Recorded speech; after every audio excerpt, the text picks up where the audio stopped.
Everyone is talking about whether Peter Obi should be Nigeria's president, but nobody is asking whether the record he is running on was actually as clean, as transformative, and as documented as he claims. What does the paper trail actually say? When Peter Obi left Government House Alka in March 2014, his successor's transition team documented a handover that included approximately 75 billion naira in savings and investments held across treasury accounts, fixed deposits, and securities, a figure Obi himself has cited in every presidential debate, every television interview, and across thousands of campaign flyers. That number has never been independently audited by a publicly accessible external body. Here is the one question that should matter most to every Nigerian evaluating Peter Obi. If Anambra's roads were crumbling, its hospitals understaffed, and its residents paying out of pocket for services the state budget supposedly covered, then what exactly was that 75 billion naira doing? Where did it sit, and who decided it would sit there instead of being spent? Before we go any further, if you're new here, Niger Insider Report exists for one reason: to bring you the political stories that mainstream Nigerian media buries, waters down, or simply won't touch. Hit subscribe right now and stay with me, because what I'm about to show you in the next 30 minutes changes how you see everything that is happening in this country. What exactly happened? Peter Obi served Anambra State Governor in two phases. First, from March 2006, following a court order restoring his mandate after his predecessor Chris Ngige's removal, and then through a full second term ending March 2014. That is approximately 8 years total across two distinct constitutional mandates. His 2023 presidential run placed this record under national scrutiny for the first time at scale, with millions of Nigerians, many of whom had never paid attention to Anambra politics, suddenly treating it as a referendum on his fitness to govern a country of 220 million people. Why now matters. The 2023 election did not resolve the question, it inflamed it. Labour Party's Obedient movement erected a near-mythological version of the Anambra record. The ACP and PDP counter-campaigns produced competing statistics with zero sourcing. Nigeria entered a situation where the most analyzed governor in recent political history had a record that was simultaneously overclaimed and underdocumented in public discourse. Historical thread. Anambra's governance history before Obi was of near-total institutional dysfunction. Multiple governors, court-ordered reversals, zero treasury discipline, and a state INEC that had presided over some of Nigeria's most disputed elections. Obi inherited a state where basic financial records were unreliable. That context matters for evaluating what he built and what he didn't. Specificity check. The trigger is the 2023 election cycle and its unresolved legacy entering the 2027 campaign window. As Obi continues to build a political platform for a potential second run, Anambra's record is the only empirical evidence voters have for what he would do with the federal budget. Every conversation about Obi's governance eventually arrives at the 75 billion naira figure. But here is what almost nobody has asked. Lagos, with comparable FAAC allocations in the same period, was building infrastructure at scale. So was Rivers under Rotimi Amaechi. The question is not whether Obi saved money. The question is, what is the right metric for judging a governor, a treasury balance or a transformed state? But here is what nobody is telling you yet, and it starts with the specific documents inside Anambra State Auditor-General reports. Anambra State Ministry of Finance, the Anambra State Auditor-General's Office, the State Universal Basic Education Board, SUBEB, the Joint Tax Board or State Board of Internal Revenue, IGR data, the National Bureau of Statistics, subnational economic data, FAAC allocations records published by the Federal Ministry of Finance, and the NAITI annual audit reports. Section 120 of the 1999 Constitution, as amended, mandates that no money shall be withdrawn from a state's consolidated revenue fund except under appropriation by the State House of Assembly. The Public Finance Management Framework further requires that state governments publish audited accounts. Anambra State Auditors-General reports for the 2006-2014 period were produced, but access has been uneven. Several fiscal years have not had electronically available, publicly circulated audit summaries. Where the law creates ambiguity, Nigerian law does not prohibit a governor from holding state funds in fixed-term deposits or investment securities rather than deploying them through capital expenditure. There is no statutory benchmark that defines how much of FAAC allocations must be channeled into infrastructure versus savings. That ambiguity allowed Obi's critics and defenders to argue completely opposite conclusions from the same Treasury decision, one calling it fiscal prudence, the other calling it governance abdication. Governors who left large Treasury balances have historically used those figures as political capital, but the metric was invented post hoc. Nigeria has no standardized framework for evaluating subnational governance performance that weighs savings against service delivery outcomes. The National Integrated Infrastructure Master Plan, NIIMP, though released in 2014, has no retroactive evaluation mechanism for state-level infrastructure. Governors have broad discretion over capital expenditure sequencing. Obi was constitutionally within his right to prioritize savings. The question is not legality. The question is whether the policy choice to underspend on capital infrastructure in a state that, per NBS data, consistently ranked below the national average in piped water access and road quality, constitutes governance success or governance deferral. Hold that thought, because in a few minutes I will show you exactly how this fiscal ambiguity played out in the lives of real Anambra residents, in school classrooms, in hospital wards, on the roads between Onitsha and Awka, and the answer will surprise you. The 75 billion naira narrative benefits Peter Obi most obviously. It is the cornerstone of his presidential brand. But it also served ABGA's organizational interests during his tenure. A fiscally conservative governor gave the party a reputational anchor in a national landscape where parties are associated primarily with looting. His successor, Willie Obiano, confirmed receiving the funds, which gave Obi's claim institutional corroboration, but also raised an immediate follow-up question that was almost never asked.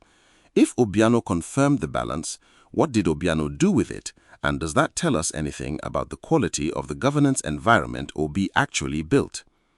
The PDP and APC both had reasons to attack or selectively rehabilitate the Anambra record depending on the political season. In 2023, APC needed to discredit Obi's fiscal record to stop the Labour Party's surge. PDP needed to do the same to protect Atiku Abubakar's base. The result was that critical institutional analysis of Obi's record was crowded out by partisan demolition attempts that focused on rhetoric rather than documents, which paradoxically made it easier for his supporters to dismiss all scrutiny as partisan. Anambra's FAAC receipts between 2007 and 2013 averaged between 6 to 8 billion naira monthly at peak oil prices, per Federal Ministry of Finance records. Over 8 years, that represents a gross inflow well above what the 75 billion naira savings figure would imply if most allocations had been deployed. The arithmetic matters. If inflows exceeded 500 billion naira over the period and 75 billion was saved, what capital expenditure was recorded, and does the physical infrastructure of Anambra in 2014 reflect that level of spending? That is the question no television panel has systematically answered. Obi has signaled continued political activity. His Anambra record is the only executive resume he possesses. Any analytical deconstruction of that record in 2025 to 2026 directly shapes his viability as a 2027 candidate. The Labour Party's ability to build a durable coalition rather than a wave election depends partly on whether the intellectual foundation of the obedient movement can survive contact with verifiable data. I know some of you are thinking that this is just APC or PDP talking points recycled in a more sophisticated format. But look at what happened in Kwara State when Saraki's record was submitted to similar scrutiny between 2003 and 2011. The same dynamic played out. A governor built a financial narrative, the narrative traveled, it became a presidential credential, and it was only when the EFCC investigations and court proceedings produced actual documents that the distance between the narrative and the record became visible. This is not a comparison of outcomes, it is a comparison of how Nigerian political records are constructed and consumed. That is the pattern. Right, pause here for 1 second. If what I've just broken down is new information for you, drop a comment below and tell me, did you know any of this before today? I want to see your reaction, because in the next section, I'm going to show you something that makes everything I just said even more significant. Don't go anywhere. That ambiguity in the law, the one that gave governors total discretion over capital deployment, played out in Anambra's classrooms, clinics, and road corridors in a very specific way. Per NBS data from the 2013 General Household Survey, conducted during Obi's second term, Anambra ranked in the lower half of southeast states on access to improved water sources at the household level. The state's road network, specifically the federal trunk roads that cross into Anambra's local governments, received minimal complementary state-level investment during the period. Anambra's public hospitals, per health sector assessments conducted by international NGOs operating in the southeast between 2010 and 2013, were operating between 40 to 60% functional capacity relative to staffing requirements. These are not manufactured attacks. They are the conditions that existed while the treasury balance was growing. Economic impact at the national level. If Peter Obi's Anambra model, prioritize savings, constrain capital spending, build reserves, were applied at the federal level, it would represent a fundamental philosophical departure from every administration since 1999. The debate is legitimate. Nigeria's federal government has chronically overspent without proportionate infrastructure output. But the Anambra case also demonstrates the risk of the inverse, that fiscal conservatism without a corresponding service delivery mechanism produces states where the books look good and the roads don't. Security dimension. Anambra between 2010 and 2012 experienced a documented escalation in kidnapping incidents, a fact acknowledged in the governor's own security briefings of the period and reported by The Punch, Vanguard, and This Day. Obi's response involved the formation of the vigilante group of Nigeria's Anambra chapter and collaboration with federal security agencies. The security situation improved by 2013, but it is worth noting that a state with a growing treasury balance and deteriorating public security in the same period presents a governance paradox that the 75 billion naira headline does not resolve. Federal character. The Obi governance debate has a national dimension that applies to every Nigerian state. What is the state government actually for? Is it a fiscal custodian of federal transfers, or is it a service delivery apparatus? That question has never been seriously debated at the level of constitutional design, and the Anambra case forces it into the open. Ordinary Nigerian impact. For a petty trader in Newi or a teacher in Ogidi, paying 3,000 naira per term in voluntary levies at a public school whose fees were supposedly zero, the 75 billion naira was not in her account. For a patient at Chukwuemeka Omogu Ojukwu Tamseking Hospital waiting for consumables that the state budget was supposed to provide, the reserves did not reach the ward. The macro number and the micro reality existed in the same state at the same time. And this is where it gets international, because how Nigeria evaluates subnational governance records before projecting them onto federal candidates is being watched very carefully by investors, rating agencies, and multilateral institutions. Here is why that matters. The World Bank's 2013 and 2014 Nigeria Governance and Expenditure Reviews noted, not specifically about Anambra, but about the broader subnational pattern that states with high FAAC receipts and low capital expenditure execution rates were failing to translate oil revenue into human development outcomes. That framework is the analytical lens through which multilateral institutions would evaluate any Obi federal governance model. Nigeria's IMF Article 4 consultations consistently flag the structural fiscal management challenge at the subnational level as a risk factor for macroeconomic stability. If a future federal administration were to govern on the Anambra model, accumulating reserves while deferring capital spending, the IMF's concern would shift from undersaving to the political durability of that approach at scale. For Nigerians in the UK, US, and Canada who drove the obedient wave from abroad, the governor's record on education is the most personally resonant dimension. Many diaspora Nigerians left precisely because public education and public health systems were inadequate. The claim that Anambra's public schools became genuinely free and functional under Obi, a claim that circulated heavily in diaspora WhatsApp groups, deserves scrutiny against the NBS household survey data that was available during the same period. This is not the first time a government has done this.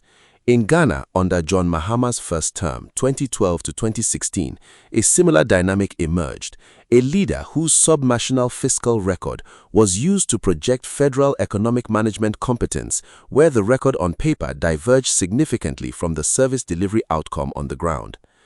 Ghana's 2016 election turned partly on that divergence. The lesson is not that fiscal records are irrelevant, it is that they are necessary but not sufficient evidence of governance quality. Connect to the Rwandan model briefly, not as a comparison of governance quality, but as a contrast in methodology. Paul Kagame's administration in Rwanda has made infrastructure spending the primary measurable output of fiscal management. Roads built per year, electrification coverage annually published, school enrollment verified by independent census. The point is not that Nigeria should be Rwanda. The point is that Nigeria has never developed a standardized way to measure what a governor actually delivered, and that vacuum is what allows any number to become gospel. The strongest case for Obi's Anambra record is this. He inherited a state with essentially no financial discipline, under siege from political instability, with a treasury that had been serially raided. He stabilized the public finances. He eliminated a culture of budget padding and ghost workers that was endemic in Anambra's civil service. He introduced zero-based budgeting elements years before they entered federal discourse. He personally supervised spending in a way that reduced executive waste.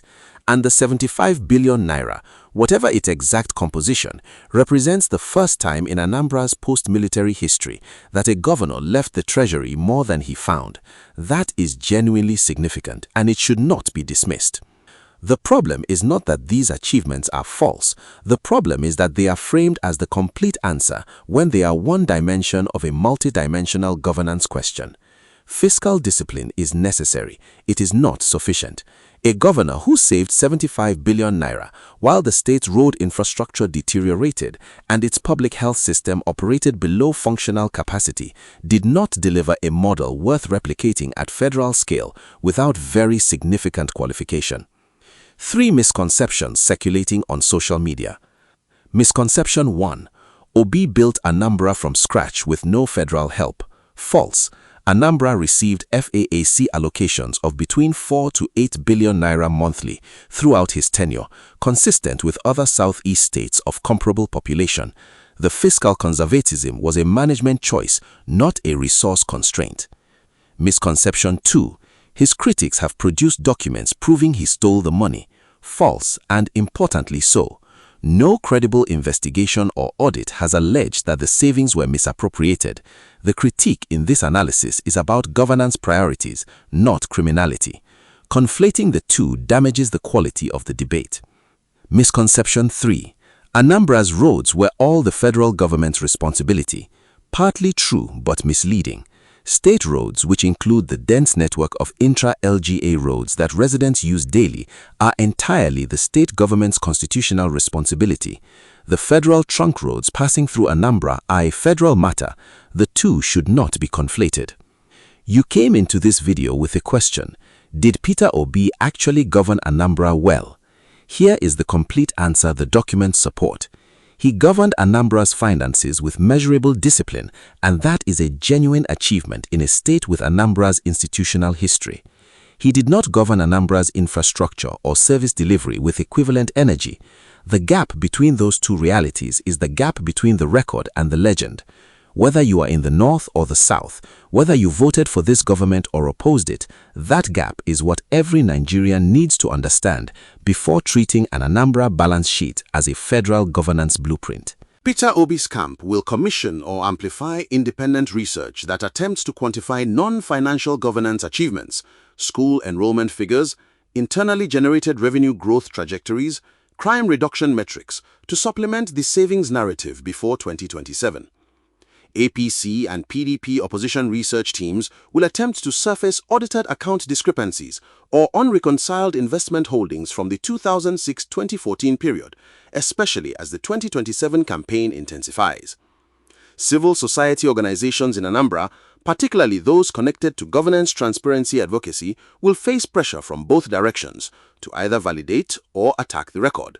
Their independence and methodology will determine whether any objective baseline finally gets established.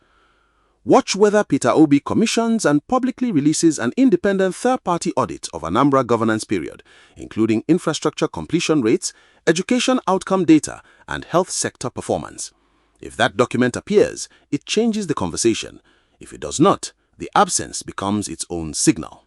The 2027 campaign proceeds with the Anambra record as unresolved mythology on one side and as unsubstantiated attack on the other. Voters are forced to choose between an inflated legacy and a weaponized accusation with no documentary baseline. Nigerian political discourse moves another cycle without developing the tools to evaluate governors objectively. That is not a scenario anyone should accept as inevitable. The scrutiny applied to Obi's record, which is higher than that applied to any governor in recent Nigerian history, becomes the template for how all gubernatorial records are evaluated before presidential campaigns. The NBS, civil society organizations, and independent journalists establish a subnational governance scorecard that candidates must answer to. That would be an institutional gain regardless of who wins in 2027. Obi's viability in 2027 depends not just on the Labour Party's organizational capacity, but on whether the intellectual coalition that drove the 2023 wave can be held together by a record that has now been publicly scrutinized. A movement that cannot engage critically with its own candidate's record is not a movement. It is a loyalty structure, and loyalty structures fracture under electoral pressure. Demand that every gubernatorial record offered as presidential credential be accompanied by specific, document-sourced metrics on at least 4 dimensions: budget execution rates, infrastructure completion, service delivery outcomes, and independent audit compliance. That demand, if applied consistently across party lines, is the single most disruptive thing Nigerian civil society can do to the current political culture. You opened this video with one question: did Peter Obi actually govern Anambra well? The documents say he governed it honestly and he governed its treasury with discipline. They do not say he transformed it. That distinction is not a small one. The facts point in one direction, toward a governor who did something genuinely rare in Nigeria, which is leave a treasury surplus, and who simultaneously left behind a state whose physical and human infrastructure did not reflect the fiscal space that surplus represented. Both of those things are true. Any analysis that only holds one of them is incomplete. What we do not yet know is the full, independently reconciled account of how Anambra's capital budget was actually spent between 2006 and 2014, what was completed, what was abandoned, and what was awarded and not executed. When that data becomes available through an independent audit or a FAAC-type disclosure, we will be back with a follow-up that gives you the final answer. I want to hear from you, especially if you think I've missed something, overweighted a data point, or gotten something wrong. If you have access to Anambra bucket documents from that period, drop a comment or reach us at the channel contact. That conversation matters, and it needs to happen before 2027. If this analysis gave you something the evening news couldn't, share it with one Nigerian who needs to understand what is really happening in this country. Like this video, subscribe to Ninja Insider Report, and turn on notifications so you never miss a story. I will see you in the next one, and trust me, what we are covering next is one you don't want to miss.